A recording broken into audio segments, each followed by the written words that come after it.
Genesis 39.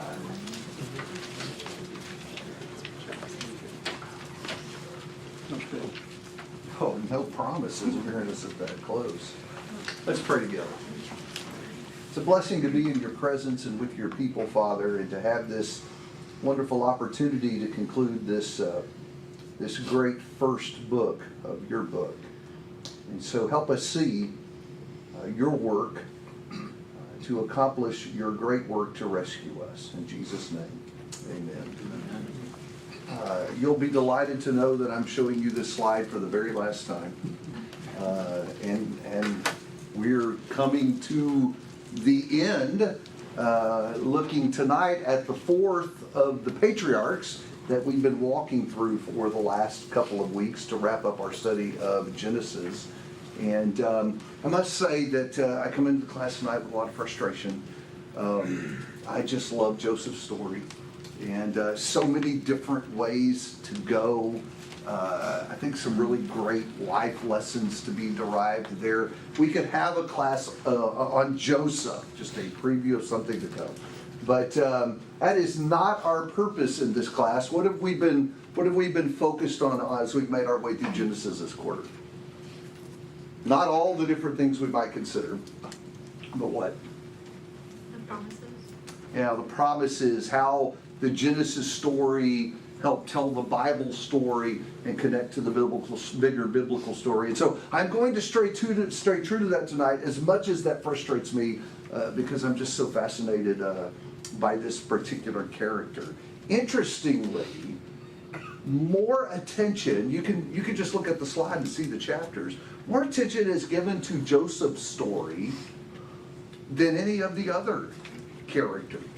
Even like Abraham, more text is given to Joseph than any of the others, which is really, really interesting. And probably his story are some of the most familiar to us. As we work through these last few chapters, I thought of some different ways to structure the material. I saw this in one place and thought it was kind of interesting. You could break his life down into 4 places he lived, right? Started out at his father's house. That's roughly 37 to 39, and then picking up at 39, he's going to go for a while to Potiphar's house, and that runs up to about 40, and he's going to spend some time in the jailhouse, and then finally most of the time he spends in Pharaoh houses. Think of those 4 houses. They sort of line up and tell us the story of his life. For our purposes tonight, I'm going to use these 3 words to break the text we're looking at into 3 pieces. I think this first segment, 39 through 41, I'm going to call this the preparation period. We'll account for that a little bit as we go further through that. And then 42 through 47, the biggest section is this reunion period. Y'all see where that's going, right?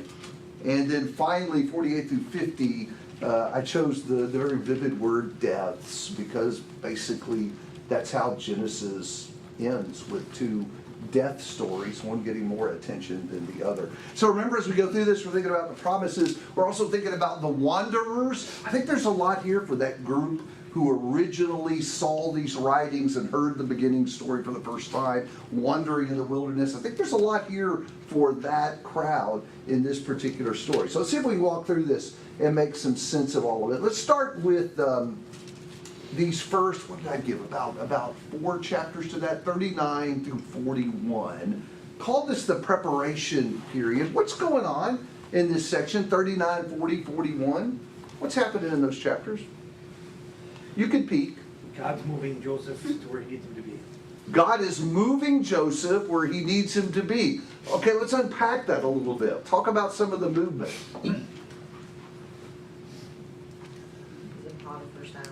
He gets sold into slavery by his brothers and sent to Potiphar's house, where he is enslaved. I saw a hand. Yes? I was also going to say, it also in a way is the preparation of the other brothers and the positions they would take, as part of the children of Israel, how that all comes to be as well. God is moving them around, although not as obvious as he's doing with Joseph. But there are certainly movements going on with the other brothers and what happens to them as the children of Israel move forward as a group of people. Yeah. One of the benefits, I think, of doing what we've done, and that is take this in big sections and look top down at kind of the whole picture, rather than getting caught up in the interesting details of the stories, is that we're able to see the providential work of God going on and how he's positioning things for his next move and putting his plan together. So yes, I think there's a lot of that going on. It becomes clear as we make our way through this. What else is going on during this time period? What do you remember from Bible class in the flannel graph? Potiphar's wife. Yeah, we got that. Potiphar's house is where we have that incident with Potiphar's wife and the false accusation she makes that lands him in the jailhouse. Okay, what else? The dreams, the jailhouse, prison. We got the jailhouse dreams, and then It's a better flannel graph story than Potiphar's. yeah, fascinating to teach Potiphar's wife to third graders. Good luck with that. I'm so glad I don't start at that age, but God bless you guys who do. But there are more dreams. Who else's dreams are in this? And that's what streams I was going to focus on another part. That in Potiphar's house is where Joseph really sort of makes a name for himself as he takes care of his master's possessions and runs that house. He becomes pretty well known at how good he is at doing that. And then Potiphar's wife comes into play, and that's when everything gets messed up. Yeah, well, okay. It all appears to fall apart, right? So if that was me and you, and we had a really great job, and we got falsely accused of embezzlement and they threw us in jail, we would think of that as a setback, right? And I think some people read Joseph's story, they go, oh no, when he moves to the jailhouse, now he's had a setback. And even in the jailhouse, he interprets the dreams, and the guys forget about him, he's left there longer, another setback, and it's not... Even in jail. I'm sorry? I'm sorry, he prospers even He in jail. does prosper in jail. Now that is a curious thing I want you to pay attention to, because twice, in what is typically a concise book, the Holy Spirit feels the need to give us Joseph's resume. And I think that's interesting. Have y'all noticed that? At the beginning of chapter 39, are you looking there? At the beginning of chapter 39, we're told how he was purchased. Verse 2, how God made him a successful man, how he becomes the number one guy in his house, right? And then you get to the end of the chapter, and that's after the incident with the wife, and he's thrown into jail, and the story repeats itself. We get the resume again, verse 21. Found favor inside the chief jailer, put everything in his charge, and how everything went well with Joseph in charge, right? And we have the dream story in 40 and 41. Pharaoh dreams, and then he's remembered by the cupbearer, and he comes out and interprets Pharaoh's dream, and then is put in an important position over Egypt. The question I want to ask this evening is, okay, those are stories we've been learning from flannel graph since we were little, if we were raised going to Bible class. The question is, why am I being told this? Why is it important? Why is it here? Why did I need to know about Joseph in Potiphar's house? We'll take a shot at that. Shows God's providence. How so? Well, it shows that God was one, always with Joseph, but two, was using him to fulfill God's purpose throughout Joseph's life. Okay, we definitely see the providential work of God. In fact, that's one of the great things all the way through this closing segment of Genesis, is to watch God work his plan. Thank you. Other thoughts? Yes, sir. I think the point you just made about his resume is very critical, because it is God who puts him in Potiphar's house and allows him to be successful. Then he moves to the jail. He allows him to be successful. Then where does he end up? In the place that God needs him to be in order to save his children. And listen to this, and able to do the job. Able to do the job. The math is important here. How old is Joseph when this story starts? Teenager. How old? He is a teenager, you're right. He's 17 years old. Have any of y'all had a 17-year-old male? Why are y'all laughing? All I got to do is say 17-year-old male, and you're thinking, oh my goodness, I don't even want to let them leave the house. I'm afraid what they might do. Thank you. That is exactly my point. It's a terrifying thing to turn 17-year-old males loose on the pole. All due deference to your very fine 17-year-old male. Okay? I get that. So I want you to think about this. He goes into this as a 17-year-old male. He comes out of it as the number 2 guy in the entire country who successfully rescues them from famine. How do you get from A to B? God. you spend time learning in Potiphar's house, and you spend time learning in prison. And I think what you see God doing in this period is grooming the boy to be a man who can lead. Does that make sense? And so now don't think small, think big. God knows about the famine that's coming. God knows the danger it will pose to the remnant, to the family, right? I feel kind of funny saying the family. It sounds mafia, doesn't it? I really don't mean to imply that, okay? But the family is the key. And so here's this providential work of God going on with a 18-year-old slave boy in the house of Potiphar being prepped and groomed for this key pivotal role. Did you ever have up, Scott? Yeah, just, another, I think, thing about this is that, as you say, this was written during the Exodus.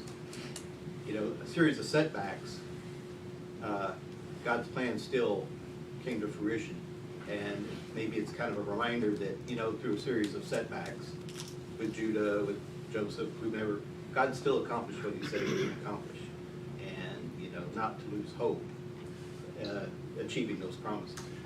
So I hadn't thought about that, but it's interesting to ponder that through a period of difficulty, Joseph got where God wanted him to be. And boy, they sure needed to know that as they made their way through the wilderness, right? Interesting. Thank you for sharing that. The other thing that I think is important here is these early chapters of his story, 39, 40, 41, also are preparatory, short term, for getting the nation to Egypt, right? That's a really big deal. They're not supposed to go there anyway. How many times in Genesis have they been told, don't go to Egypt? Abraham goes anyway. Egypt gets into trouble down there. Egypt is trouble for you, right? And the whole family ends up in Egypt. Why is that, and how is that? These pieces that we're getting start putting together that part of the story and setting us up for actually the next book in the series, the Exodus story that is coming. Do you see the promises at work in all of this? Promised him he would be blessed. He's fulfilled every time. He's blessed wherever he is. I can't. Success. I always, you talk about what we teach the little kids. When I teach these lessons, I always point out he had to keep his faith, even though it looked bad all around him. But notice that God is doing his part. It may not look like it because, okay, he's not removing him from Potiphar's house or removing him from jail, but he's making sure that he's got plenty to eat and he's taken care of and he's prospering and he's being treated okay. Yeah. I think all of this segment in here is about the promises we've been talking about. You went a little different direction than I was thinking, so I'm going to tag on what you said. We talked about this blessing and curse promise, right? Back in Genesis 12, I will bless those who bless you. Do you see that in these early stories? Mm-hmm. What did Potiphar discover pretty quickly with Joseph? He would prosper if Joseph did. Yeah, whatever he touches is gold, right? Minus. I want him in charge because, well, when Joseph is treated well, everybody does well. And that's part of that blessing promise that he talked about earlier. You mess with the family, you suffer. You bless the family. I know, it sounds mafia. I thought about that the whole time I was prepping the class. You bless the family, God blesses you. That's the way it is all the way through this. The land is wrapped up in this, guys. The whole land drama is weaving its way into this part of the story. And the bigger issue of the blessing that's got to come through the family. Just as Abraham had to have a child for the blessing to come through him, the nation has to survive, or the family at this point has to survive in order for Christ to come through them. And there's a really serious crisis looming. We don't understand that. If there is a famine in some part of the United States today, like no crops and they can't grow food, what do? Ship it in. We ship some food over there to those people, right? In fact, even in other places of the world, relief can be sent to rescue people in a famine. What happened to if you were living in a famine at that time that maybe went on for years? You died. And I think one of the things that becomes clear as we go through this story, that is exactly what is at stake, that the famine is going to be so terrible that Abraham's family wasn't going to survive without some intervention from God. And so you mentioned providence, Troy. I think you see the providence. God didn't make it miraculously rain bread from heaven as he is in the wilderness. But he is going to take care of them and get them through this. By the way, lesson for the wanderers in that. What are they griping about as they're going through the wilderness? Don't have enough food to eat. Yeah, where's the food? What about water? And God is saying, do you know anything about your history? Have you read Genesis, right? I've been here before. I've taken care of the family. I can take care of you too. Yes, sir. One of the things about the time in Egypt is it allowed them to grow in population, which was going to be very strategic when they head back to the land. Because as a small little family of Abraham's clan, it wasn't going to do much to take over a land that God had positioned for them. It was going to take thousands of them. Right. And the time in Egypt allowed them to grow that population to be able to take on that task that God had in mind for them. And that is exactly what happens. They grow to be a great nation. That is what Jacob is told when I think it's 42, when he's reluctantly going because his son is there, and God says, don't worry, you're going to go there and you're going to become a great nation there. So all of this early stuff, I know it's really cool. I have a whole sermon I preach about temptation from Joseph and Potiphar's wife. And I think that's a perfectly legitimate lesson to teach. But it's a secondary or tertiary lesson. It's not the primary lesson. Primary lesson is that God is preparing. He's preparing Joseph for the role of saving the family of promise. Does that make sense? Okay, so that's 39 through 41. Let me pick up at 42 through 47. This is our biggest segment, and I called this segment Reunion because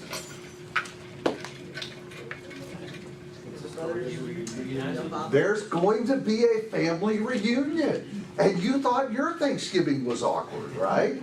Nobody tried to sell you into slavery as a child. And yeah, that's what's getting ready to come together here. So I want to point you to 41, if you'll go there in your Bible. Look at the end of 41. Because the end of 41 and the beginning of 42 connect this Egypt story that's been developing, right, since 39. It connects the Egypt story now with the bigger Bible story. So look at verse 53. Now remember, Joseph interprets Pharaoh's dreams about the 7 good years and then the 7 years of famine. And so we're picking up the story at verse 53. After the years of plenty have passed, verse 53 said, when the 7 years of plenty which had been in the land of Egypt came to an end, and the 7 years of famine began to come, just as Joseph had said, then there was famine in all the lands, but in all the land of Egypt there was bread. So when all the land of Egypt was famished, the people cried out to Pharaoh for bread. Pharaoh said to all the Egyptians, go to Joseph, whatever he says to you, you shall do. When the famine was spread over all the face of the earth, then Joseph opened all the storehouses and sold to the Egyptians, and the famine was severe in the land of Egypt. Look at verse 57. The people of all the earth came to Egypt to buy grain from Joseph because the famine was severe in all the earth. So I mean, this is a huge natural disaster. This isn't a localized Egypt thing. Throughout all of that region, we don't know the reaches of that, but whatever. Throughout all that region, you got people suffering from this famine. And so, picking up at 42, now Jacob saw that there was grain in Egypt, and Jacob says to his son, why are you staring at one another? He said, behold, I have heard that there is grain in Egypt. Go down there and buy some for us from that place so that, listen to this, so that we may live and not die. So question now, do you see the intersection of the two stories? The famine is spread to all the earth, and verse 42 tells us, or chapter 42 rather tells us, is that it has reached out and it has touched the family of Abraham, right? In fact, Jacob says, if we don't get some food, we're going to die, right? And so he says to his sons, why are y'all standing around here? why don't y'all go to Egypt and buy food? Question, do you think the brothers knew about the food in Egypt? Probably. It's hard to imagine that old decrepit dad knows that there's food in Egypt, and the young bucks don't know that there is food in Egypt. So why did it not dawn on Reuben or Judah? We should go to Egypt and get some food. They would have to do something. Sorry? They would have to do something. Okay, but that's better than dying. But they Well, Egypt's stood never a back and good just place let to things go happen. for that family. Didn't Nothing good comes out of Egypt. They knew they sold their brother and he was sold there, so they might run into So him. if you read through this segment, one thing that becomes crystal clear is these guys have not forgotten about their brother. And they've matured some, and they're really bothered about what they had done. I don't think they wanted anything to do. I don't think they wanted to go there. And they have to be nudged by, he's like, okay, guys, you gotta go or we're gonna die. It's one way or the other. And so they reluctantly go, but I think that is really, really interesting, because all the way through this, it is like Joseph is the ghost that is haunting them. I'm saying that figuratively, not literally. I did not advocate ghosts, okay? You didn't hear me say that.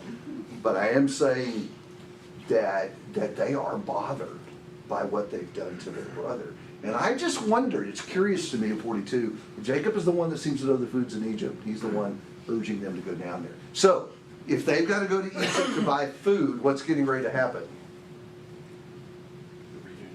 A family reunion, yeah. And suddenly, the Egypt story is about to intersect dramatically with the bigger Bible story and the family. And so, this is where it really, really gets fascinating. Joseph will be the one they have to meet with. I mean, is this like a Hollywood plot or what? They have to actually go before him and request to buy the food. By the way, does that ring a bell? The brothers having to go before him, right? Isn't that amazing how those things come to pass? So, one of the parts of the story that makes this fascinating is that he recognizes them and they don't recognize him. Why do you think that is?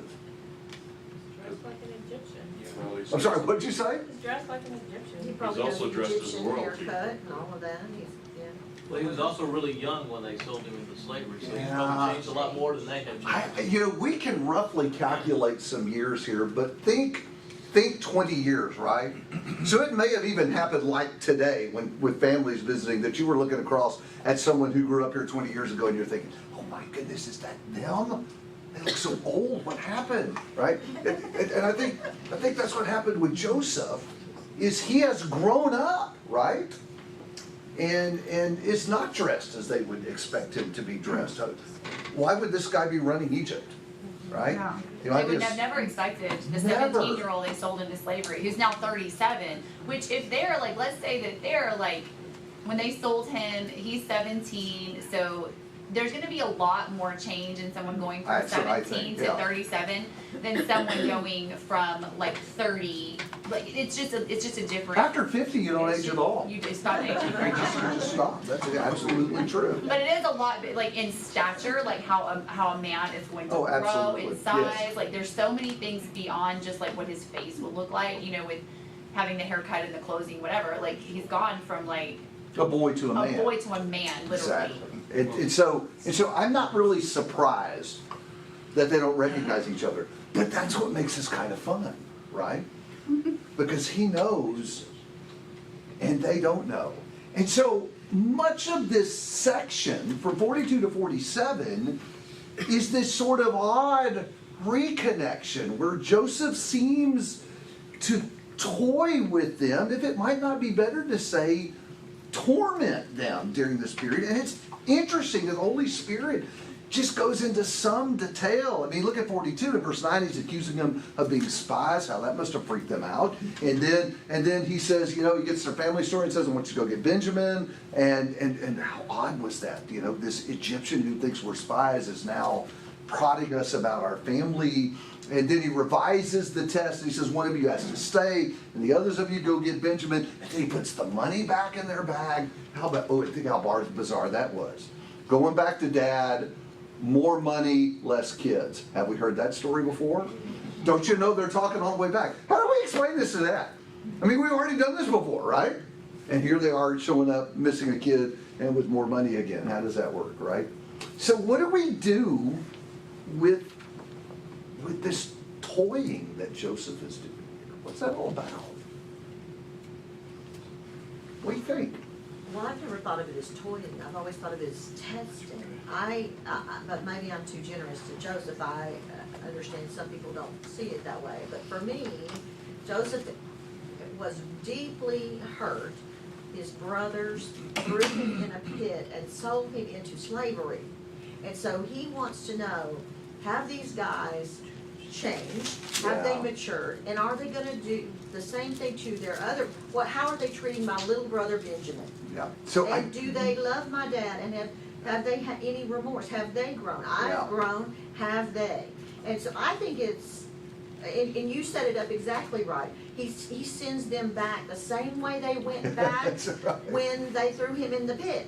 They've got more money and a missing son. Yeah. And so they have to go back, and that dichotomy it's a test. So and if I you think look it's at a beautiful test. if you look at 42, I think it's pretty clear that Joseph isn't being mean to them. In fact, He's crying over yeah, it all, yeah. If know. so, I mentioned to you earlier about how troubled they are about what they've done to Joseph, and oddly enough, it's on their heart. If you look toward the end of toward the middle of 42, as Joseph is pressing them about bring the youngest back and all of that. Look at 21.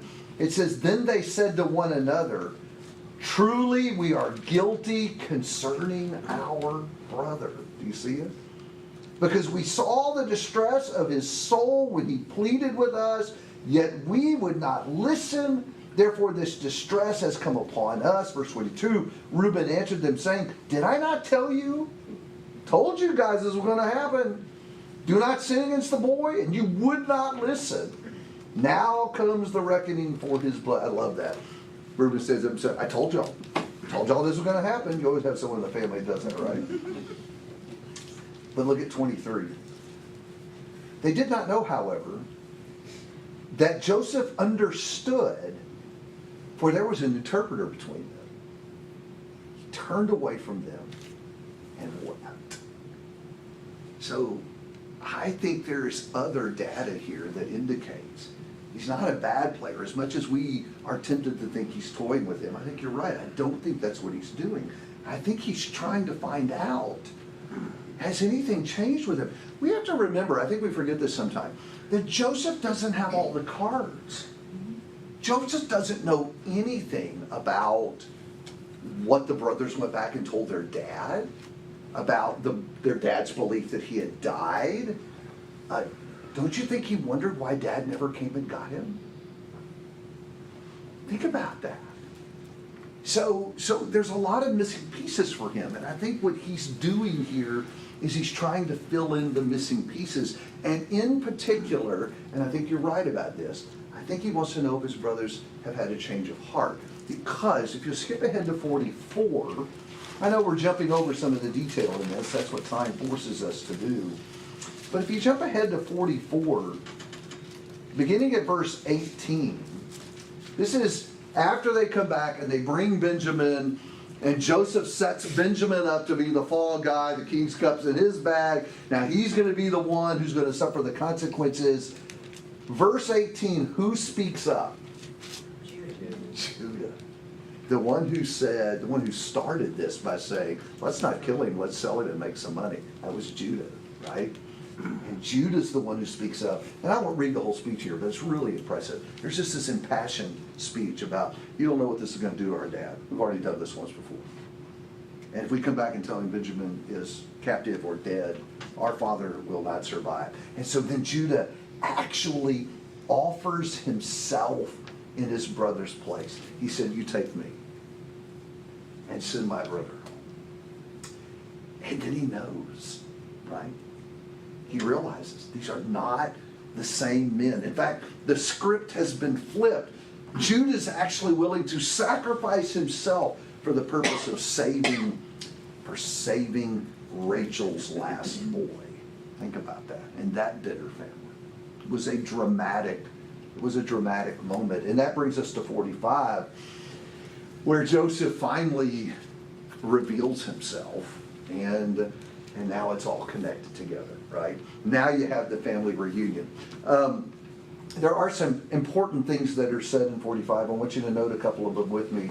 I'm going to begin reading in verse 5. This is right after he announces himself. By the way, I love the end of verse 3 when he says, I am Joseph, is my father still alive? And his brothers could not answer him, for they were dismayed at his presence. Maybe one of the greatest understatements in all of Scripture. Who's got the sword? So, they're worried about who's coming after them. Listen to what Joseph said, though, verse 5. I love this. Now, do not be grieved or angry with yourself because you sold me here. For God sent me before you to preserve life. By the way, now do you see the connection to the promise? Do you see it coming together? For the famine has been in the land these 2 years, and there's still 5 years in which there will be neither plowing nor harvesting. God sent me before you to preserve for you a remnant in the earth and to keep you alive by a great deliverance. Now, therefore, it is not you who sent me here, but God. Do you see what he's saying? I'm curious how he knows this, how he has put this together, but he has the whole story now. The Messiah's family is in danger of dying, and God has worked all this out. He has positioned me so that I could deliver all of you. It's interesting that Save he the arrives family. at that point while his brothers have spent this time clearly feeling guilty about, oh, we got to go back to Egypt, like, is he going to, whatever. That was their thought, while at the same time, Joseph has, grown through this and come to the conclusion, God put me here. He set me up for this. I hadn't thought about the odd irony of I am Joseph to them, meaning there's about to be some dying, right? And Joseph comes back and said, there's going to be some living as a result of all of this. Yes? One other thing that's kind of interesting in the story of what's not there, not a word of Pharaoh. Where's Pharaoh in all of this? I mean, does he even know this is all going on? I mean, Pharaoh... Well, he does, because of verse 2. He wept so loudly that the Egyptians heard it, and the household of Pharaoh heard of it. So, I mean, is this a big deal to Pharaoh? I don't know. I don't know. It just seems odd that, he put everything in Joseph's hands and said, you go see Joseph if you want to get taken care of. Then all this drama's happening, right? And King's Cups are leaving, and people are coming back, and it's just a soap opera. Well, it is. Pharaoh's going, I don't know what in the world's going on, but I guess Joseph will take care of it, so. The other thing that I think is really important in 45, if you look at verse 8, what he says to his brothers is, rather than harming them, I'm going to protect you. There's more famine to come. The family needs to survive. So I'm going to bring you here and do that. And then if you pick up in verse 40 or chapter 46, because they're going to Egypt, and that's so counterintuitive, right? In Exodus. And the interesting thing is Jacob seems to struggle with that, rightly so. And so if you look at 46 and verse 1, so Israel set out with all that he had, and came to Beersheba, offered sacrifices to God, the God of his father Isaac. Look at verse 2. God spoke to Israel in vision of the night and said, Jacob, Jacob. He said, here am I. He said, I am God, the God of your father. Do not be afraid to go down to Egypt, for I will make you a great nation there. Do you see it? So, don't be afraid to go. I'm doing this to preserve you, and Randy, I think you said that earlier, to do the nation building down in Egypt. So as we begin to head out of 47 and the family reunion, and really get to the end of the book, things are askew. They're not as they're supposed to be. Do you see that? They are not supposed to be in Egypt. Where are they supposed to be? They're supposed to be in Canaan. In fact, that's been the message all the way through Genesis. So we get to the end of the book, and they are not there. not where they are supposed to be. I'm hoping that the wanderers, as they read that, had that same notion. Egypt is not where we're supposed to be. Because all through the journey in the wilderness, what were the wanderers saying? Let's go Let's go back back to to Egypt. You need to go back to Egypt. You need to go back to Egypt. It was better in Egypt. And the message of Genesis is, Egypt is not where you're supposed to be. So we get to this weird place at the end of the book where that's exactly where they are. All right, for the sake of time, I'm going to press on to these last three chapters, 48, 49, and 50. And two deaths. Who dies at the end of the story? Or Israel and Joseph. Jacob, Israel, and Joseph. Oddly enough, though, whose death gets the attention? Yes. So Jacob reemerges as the primary character for the end of the book, which is kind of odd. We've thought the story's about Joseph all the way through. In fact, guys, I'm not sure who the main character is. Joseph is certainly a key player all the way through here, but you know what? Judah's a pretty important character who seems to come up all the way through. And Jacob reemerges here at the end. He's going to really be the main character through the rest of the book. So interesting that all of them are at play here. Let me just sketch these last three chapters for you. In 48, as his death draws near, Jacob's going to have a series of meetings. In 48, he's going to meet with Joseph and two of his boys, his two oldest boys. In 49, he's going to meet with all of his boys. And then in 50, we're going to be told about his funeral because he dies at the end of 49. And Joseph's death is going to be mentioned, but only very briefly. Isn't that interesting, by the way? In terms of Earth's perspective, whose death would have been really important? Think about that. From Egypt's perspective, whose death would have been really important? Yeah, Joseph, it's the vice president died, right? That's going to be on the news. We're going to get like 8 hours of funeral coverage for that one, right? Whose death gets all the attention here? Jacob's does. Because from heaven's perspective, he's the one to whom the promise goes. So, interesting. Earth and heaven don't always line up It that way. really multiplies too, because he has 12 sons, and then it really starts to multiply. Yeah, that is exactly right. So let's walk through the meetings real quick. In 48, if you'll look there, he has this meeting with Joseph's sons that frankly is just weird.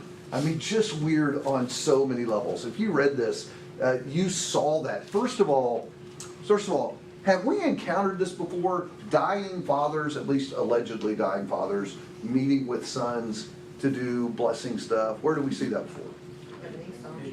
Yes, remember that Isaac tries to do this with Esau to do an end around on God, right? That was that earlier story we talked about. Same kind of deal going on here, and really some bizarre similarities with the Isaac and Jacob and Esau story, and now Jacob and his sons. There's blindness, there's blessing, and he gets the boys mixed up, right? He winds up giving the blessing to the younger, which gives him he gets it all. Joseph isn't happy about it, but Dad says I've done what I've done, which is what dads typically say, right? So interestingly, the other thing that he does here is he adopts Joseph's two oldest boys, Manasseh and Ephraim. Do those names ring familiar? We talk about the tribes. They're listed, right? Ephraim and Manasseh. Those were not sons of Jacob or sons of Israel. They were Joseph's sons, but they're adopted by Jacob, and they become two of the named tribes. The question is, why does he do that? Double blessing for his firstborn of his. That's what it is. But why does Jacob choose to adopt two of Joseph's boys? God tells him. Sorry? God tells him. Well, if it's in the text, I didn't see that. No, but So I don't think we know. So my brain goes two different directions. Is this one more shot at his favorite?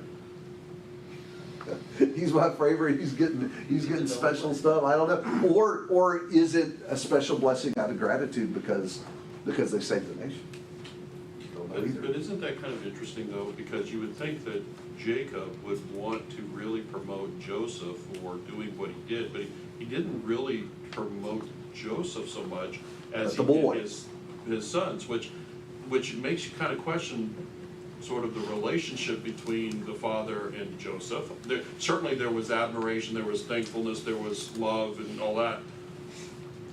But the promise part of that doesn't seem to really kind of play out here the right way. I don't know though, Joseph I think seems pleased, he's Yeah, not pleased I that he agree. gets the boys backwards, I think but that was traditional in that society, though. You honored the father by honoring his son. honoring the He sons. did twice. So, because he gave him a double portion, he treated Joseph like he was the oldest.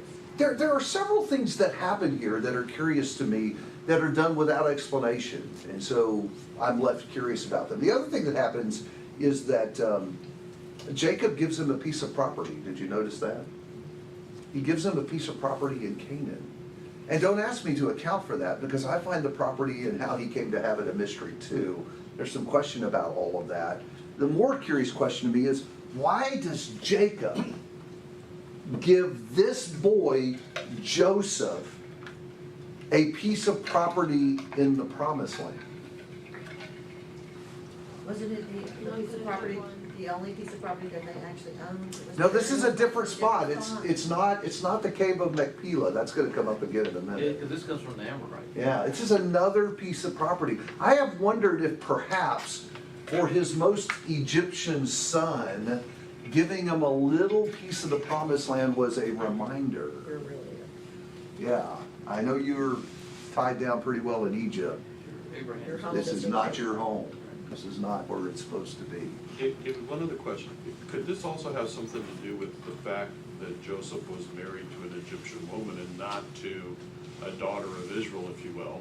And that was sort of frowned upon. I mean, we all understand the circumstances of why that happened. Yeah. But that was sort of outside the realm of what God wanted to have happen.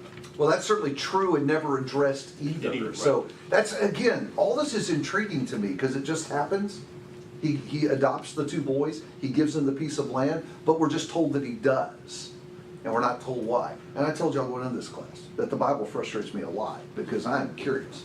I'd like to know a little more about that. And God says, well, I'm not going to tell you, right? So anyway, that's the meeting with Joseph and his boys. In 49, there is the traditional fatherly meeting with Jacob and all of the boys.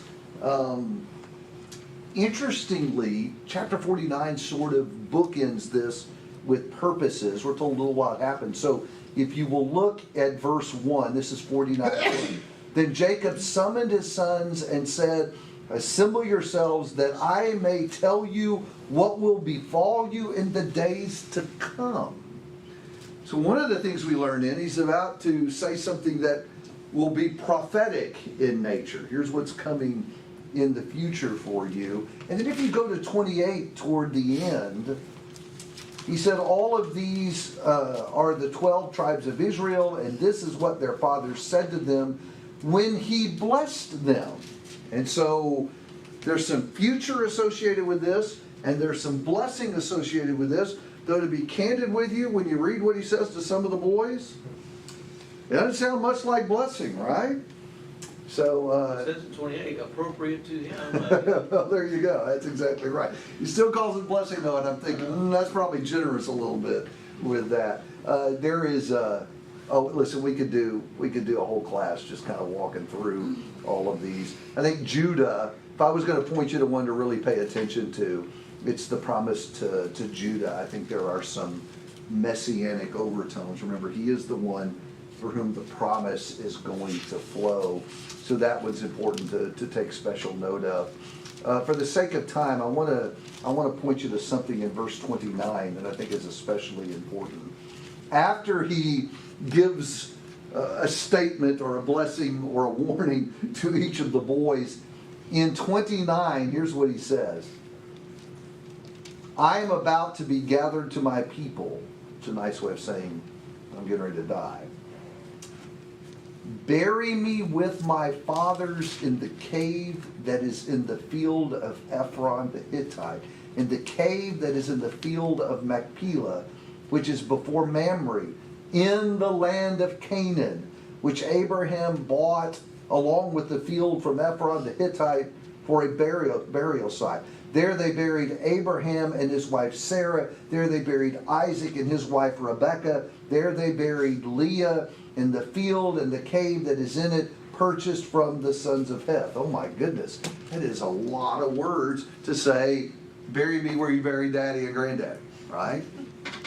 So tell me about this. Why is this important? Why is he so emphatic about it?